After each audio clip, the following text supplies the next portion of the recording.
You were about to say something, Josh. Do you want to continue? Um, a very good subject all this kind of leads to is the role of an esotericist, a spiritual person in community. Now, a lot of people would kind of call that role or a shaman or something.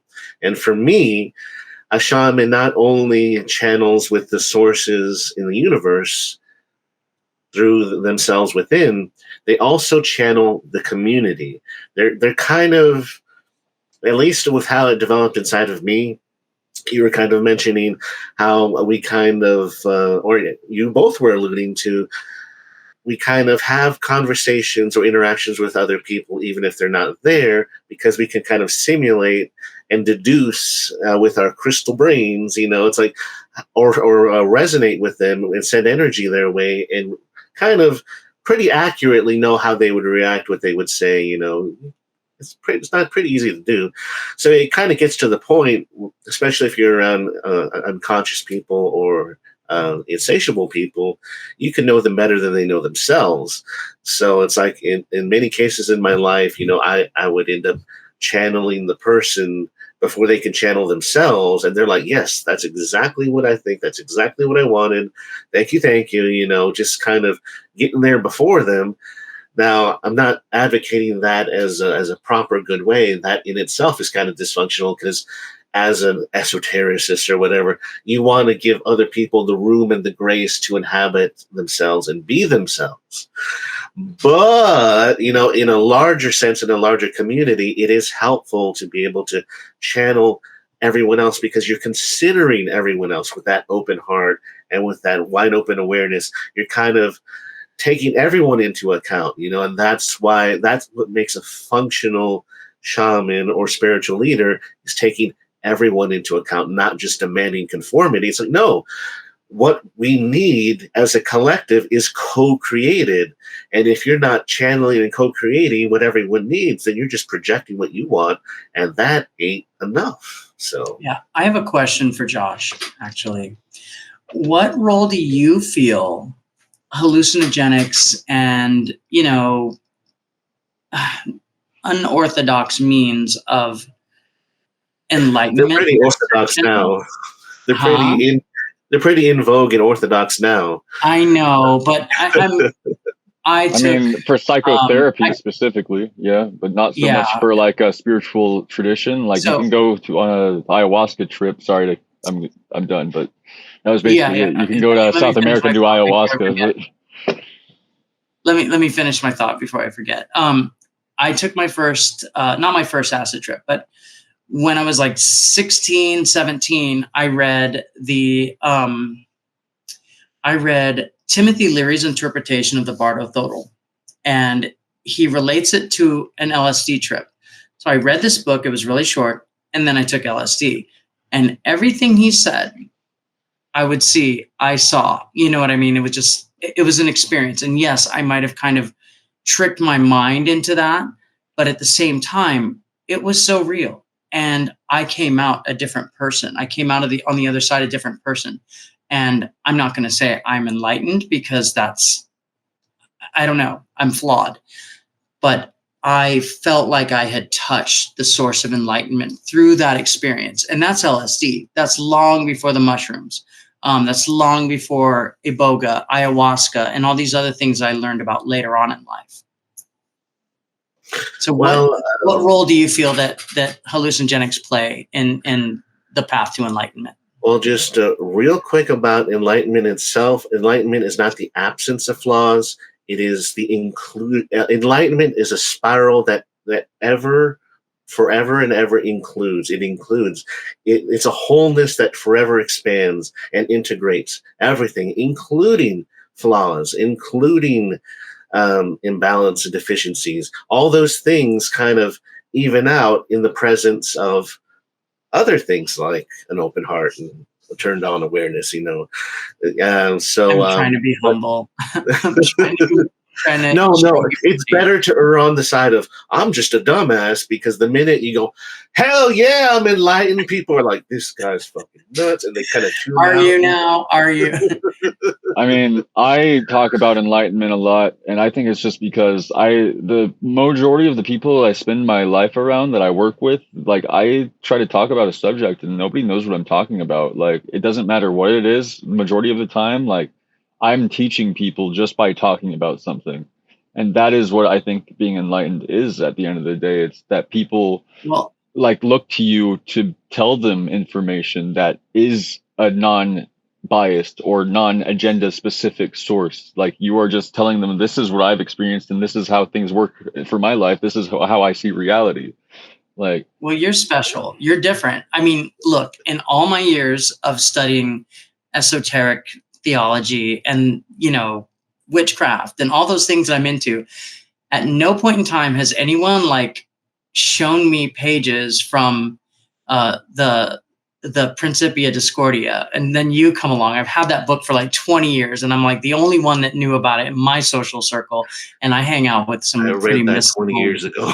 I know. I still have my copy from so long ago, but you know what I mean? Like, you were the first person that I've ever encountered to like quote from it, to show screenshots of it and things like that. So you are special. You are different. So don't discount yourself.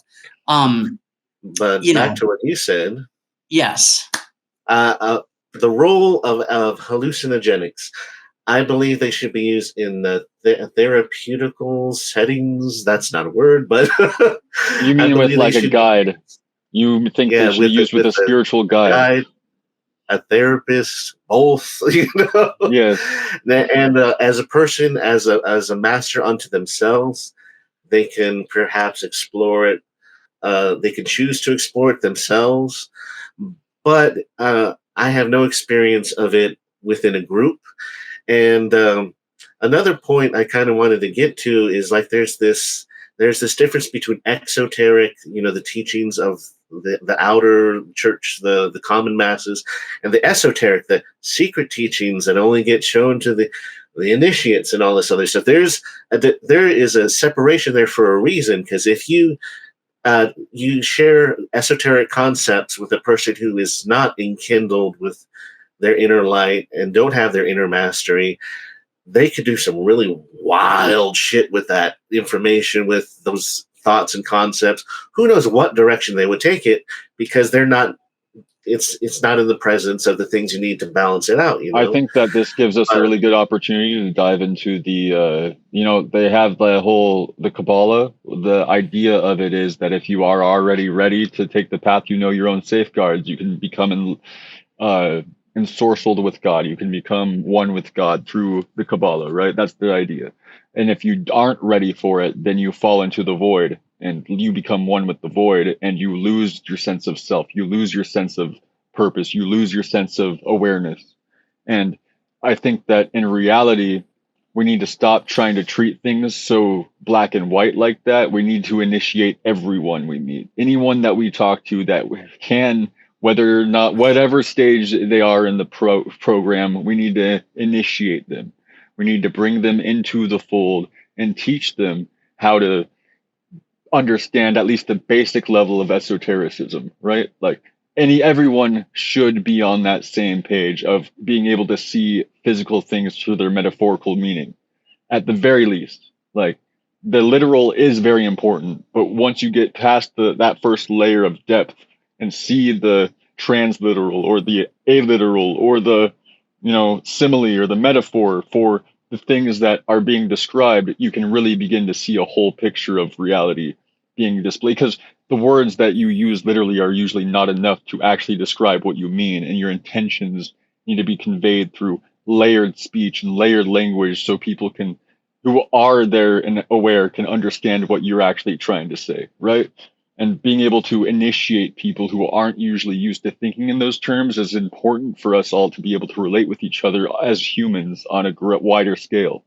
I think the internet's doing wonders on that level, but we need to be able to consciously choose to be communicating that way as well. That's part of reciprocation. Yeah. But then we have Trump supporters. Then we have people that are like of and I'm not trying to sound like a bitch, but some people that are of, lower standards education wise, and they might not quite want to follow along. I hear what you're saying, but at the same time, like, how are you going to implement that? I believe that I think that you are Most onto of my something there. followers are Republican. What do you mean, Janet? Like, the majority of the traction I He's get got a is lot of with Republicans. takes.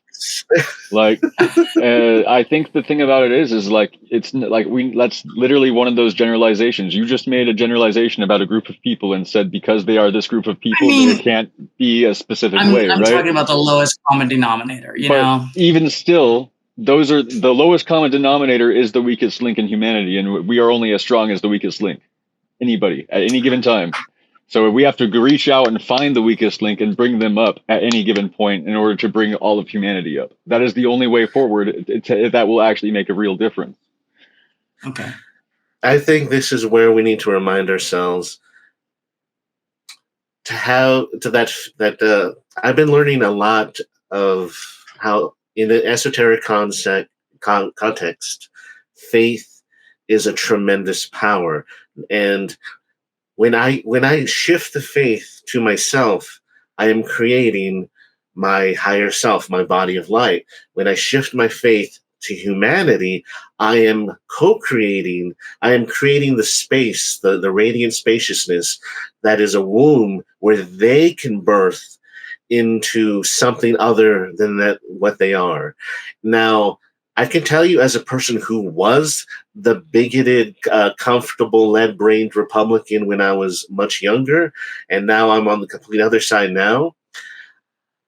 I had the awareness and the heart back then. I just didn't connect to it. I didn't identify with it. I didn't act on it.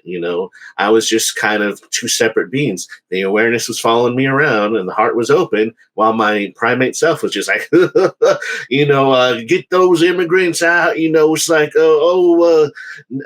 fucking Democrats, bleeding heart liberals, blah, blah, whatever. But, it's like, so you got to have the faith that even if a person is speaking nonsense, and even if they seem polarized and two-dimensional and NPCs, that we exist on this plane. That also can mean that other facets of them also exist on this plane. They're just currently unengaged or unintegrated, or just sometimes they're just kind of suppressed. Just I wanted to get around to something, but one of the most significant things I've learned in my journey is that ego can be a benevolent tool towards esoteric ascension and depth and power, as long as you have all the other parts of you online in order to balance it out. If you have ego but a closed heart, oh my God, that's fucking terror. It's like you're just gonna be, oof. If you have an awakened ego, but your interpersonal energy is all messed up, that's just going to be effed up. But if the rest of you is online, ego is a vessel that your emotional power, your spiritual power can coalesce into, and it develops over time a gravitas, a gravity that gives weight to your presence. It allows you to imbue your words and your works with your emotions and your power and your energy it allows you to put significance into things. And you can't wield that power without a healthy, active, engaged ego. So see, that's another part where people could go really off the rails with that little snippet, that little teaching. It's like, oh, he said ego's okay, so anything I feel or say is great. And it's like, not necessarily, but in the light of the heart, in the light of the awareness, it can serve a purpose that allows you to channel the more ephemeral energies into a space that other bodies and minds can sense and feel and receive from. It's part of your root system into the earthly realms. And if you ignore that, people are just going to not that's been my problem. They don't sense everything I am up here because I deny everything that's right here. I have to learn to accept and integrate my humanity, my primate self, my circumstantial self, in order for people to receive and feel everything that's up here. You know?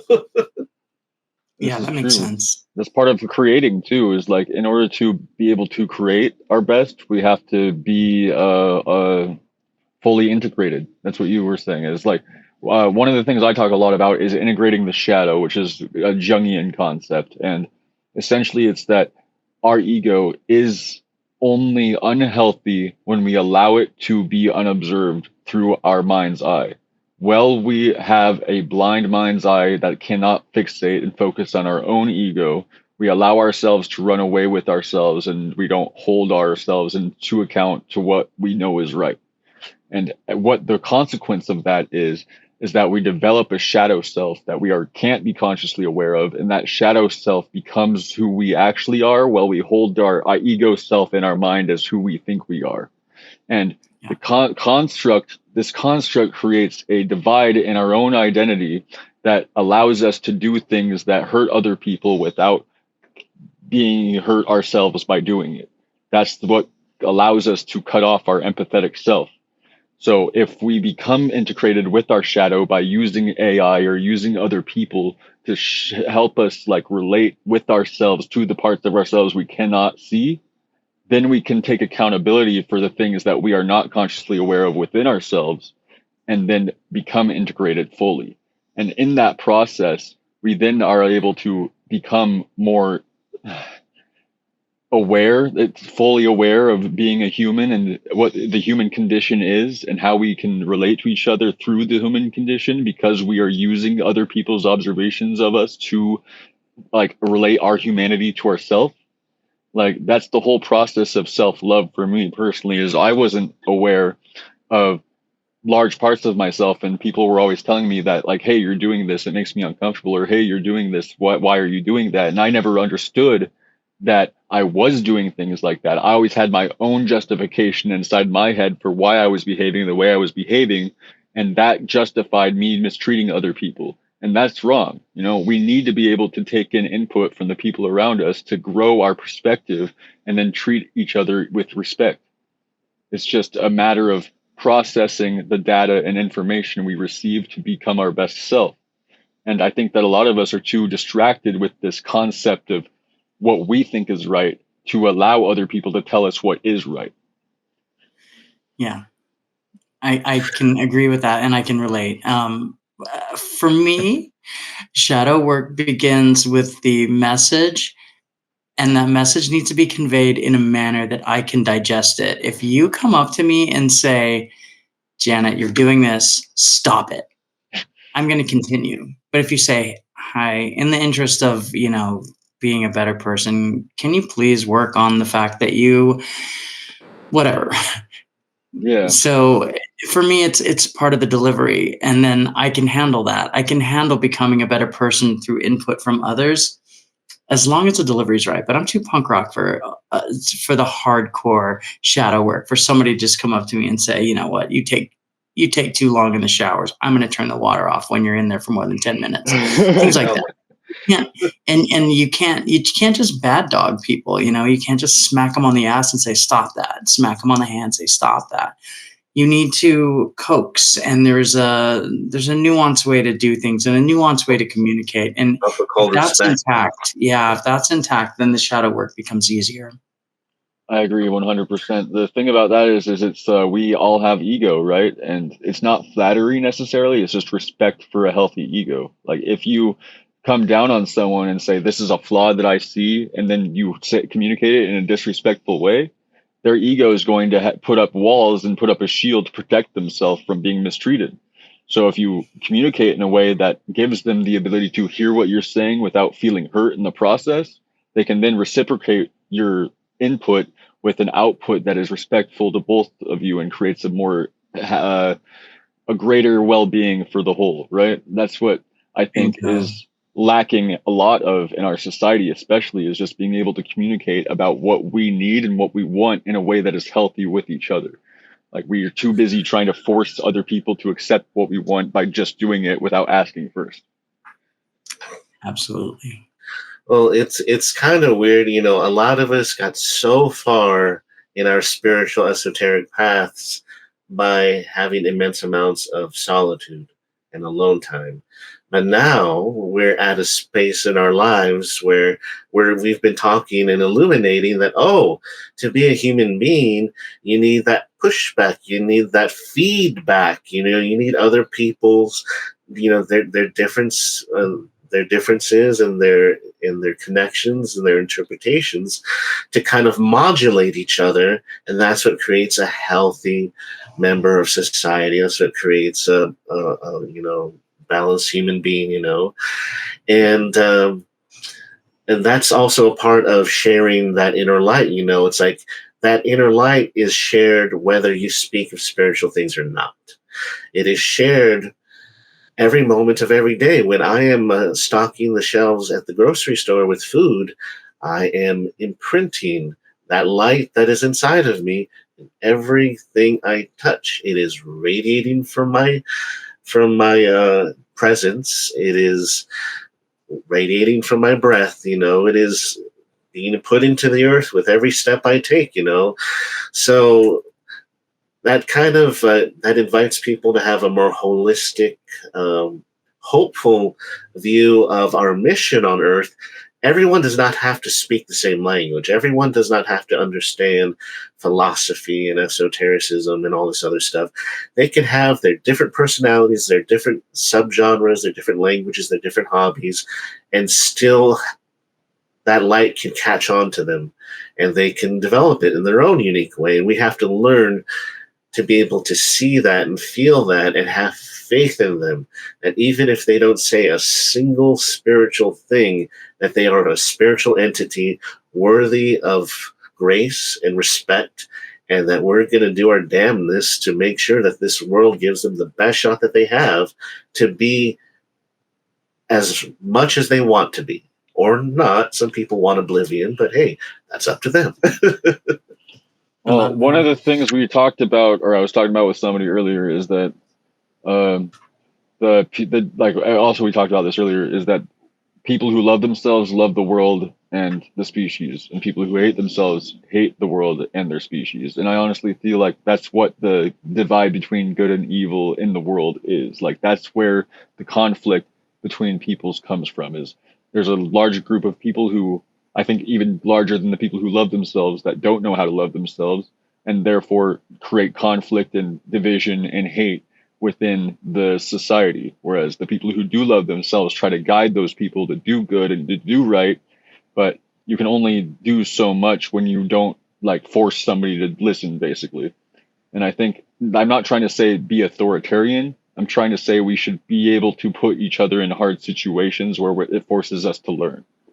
And that doesn't necessarily mean to fucking make somebody do a specific thing. It just means that we need to be able to adapt to the situations we find ourselves in to become the best version of ourselves in that process. And and I mean, I also think, in those terms, like seeing, I'm not the happiest woman. I'm not. But that doesn't mean that I don't love myself. The trauma comes into play. Trust issues, things that have happened to me give me a kind of, I don't know. I love this world. I'm not leaving it on my own accord. However, it's challenging for me. It's challenging for me every day to deal with other people. And as much as I want to love them, they make it so difficult for me. So there's so many different factors that come into play there. Oh, for sure. I agree with you in in a general sense. It's like, that would be fantastic. But speaking from my personal experience, it's just so hard. It's so difficult. We can only do what we can in our personal life with the people we know, and we can't give from an empty well. So I honestly believe that strong walls build good neighbors, and having no boundaries gets you taken advantage of. We need to be able to set boundaries that people have to respect in order to be in our presence to begin with. And once those boundaries are respected, we can then share our light with them. And so there is that basic level of reciprocity that needs to be met before we go any further. Yeah, in the context from which I was speaking, I'm talking about, my job, the work that I do. I deal with some people that they're very challenging to me. I'll give an inch, and then they'll take a yard and just trash my name in the process, take credit for the things that I've done for them, and they'll take credit for the things that they've done for me. You know what I mean? It's just like, at what point in time do we just say, okay, this is someone that cannot be helped? I cannot look at this person in a positive light anymore. I'm extra frustrated by this individual, and therefore I'm giving up on them. Like, I know that's outside of kind of what you were saying. So we just need to account for that. I agree with that 100%. What I do in my personal life, I will not tell somebody what they did that upset me. But once that thing happens, I will cut them off. I will ignore them. I can look right through them like they're not even there. But the moment they come up and ask me why I'm treating that way, I will tell them directly and give them the opportunity to apologize. But if they won't apologize, then I'll just continue treating them that way, right? I think that what you need to do is put into a position in your job where you can fire these people, and then just be able to set your own team the way it needs to be set, so you don't have these personality conflicts. I know that might not be possible, but it's happening now where I can influence these decisions, but I'm not sure if I would want my finger on the fire button, because I'm very emotional at times, and I'm very much like you. You cross me once, you're dead to me. Not really, but you know what I mean? I do offer grace. I do my best to offer grace, and I do my best to be understanding of other people's situations. You know, like, we don't know what side of the bed they woke up on, so to speak. We don't know what's going on in their bank account. We don't know how their partner's treating them today. However, we need to maintain a certain rapport at work, and it just feels like a lot of people don't have the capacity to do that. And I don't know how far off topic we're getting with this, but it's just like, I think it comes into the fact that these people aren't enlightened. They're not empathic. They don't have the space to hold other people's points of view. They don't place take, kind of like what Joshua was saying. Like, they don't have the ability to like take it in. And unfortunately, how do we teach that? How do we say, look, you're being a bitch? By leading by example. I need you. In the moment, I guess by leading by example, by literally great. showing them. And then the other thing is like, a lot of things, I remember specific life lessons where like I've treated somebody a specific way, and I didn't understand how it felt to be treated that way until the same thing happened to me. Like, there are specific things in life where we need to have the experience to be able to relate. And sometimes, absolutely, this may seem cruel, but if we could create ways to generate those experiences that we've had for other people so they can experience them in a safe environment, that would give them the ability to be able to relate and have that whole perspective without having to suffer as much as we did.